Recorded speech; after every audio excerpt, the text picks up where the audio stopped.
આજના સમયમાં જ્યારે રાસાયણિક ખેતીને કારણે જમીન અને સ્વાસ્થ્ય બંને બગડી રહ્યા છે, ત્યારે બનાસકાંઠા જિલ્લાના ખરડોસણ ગામના એક પ્રગતિશીલ ખેડૂતે નવો રાહ ચીંધ્યો છે. સાગરભાઈ રબારી નામના આ ખેડૂતે પરંપરાગત અને ખર્ચાળ ખેતી પદ્ધતિનો ત્યાગ કરી પ્રાકૃતિક ખેતી અપનાવી આજે વર્ષે લાખોની આવક મેળવી રહ્યા છે. સાગરભાઈને ખેતીમાં સતત વધતા ખર્ચ અને ઘટતી જતી ફળદ્રુપતાની ચિંતા હતી. આ દરમિયાન સરકારના આત્મા પ્રોજેક્ટ દ્વારા તેમને પ્રાકૃતિક ખેતીનું માર્ગદર્શન મળ્યું હતું. શરૂઆતમાં ટ્રાયલ રૂપે નાના પાયે શરૂઆત કર્યા બાદ ઉત્સાહજનક પરિણામો મળતા તેમણે આજે તેમની સમગ્ર જમીનમાં આ પદ્ધતિ અપનાવી છે. સાગરભાઈ મુખ્યત્વે મિશ્ર પાક અને શાકભાજી પર ધ્યાન કેન્દ્રિત કરે છે. તેમના ખેતરમાં અત્યારે વિવિધ શાકભાજી જેવી કે ડુંગળી, રીંગણ, કોબીજ, ફુલાવર, મૂળા પાક તેમજ લીલું લસણ, કોથમીર, સરસિયું વગેરે પાક વાવ્યા છે. રાસાયણિક ખાતર કે મોંઘી જંતુનાશક દવાઓનો ઉપયોગ ન હોવાથી ઉત્પાદન ખર્ચ નહિવત છે, તેમજ કેમિકલ મુક્ત શાકભાજી હોવાથી બજારમાં તેની ભારે માંગ રહે છે, જેના કારણે તેમને સારા ભાવ મળે છે. તેઓ વર્ષે 3 થી 4 લાખ રૂપિયાની ચોખ્ખી આવક મેળવી રહ્યા છે.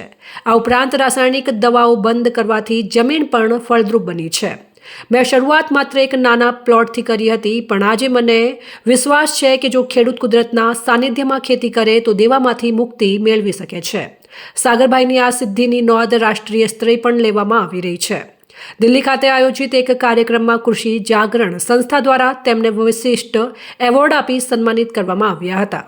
આજે ખરડોસણ અને આસપાસના ગામના અનેક ખેડૂતો સાગરભાઈના ખેતરની મુલાકાત લઈ પ્રાકૃતિક ખેતી તરફ વળી રહ્યા છે.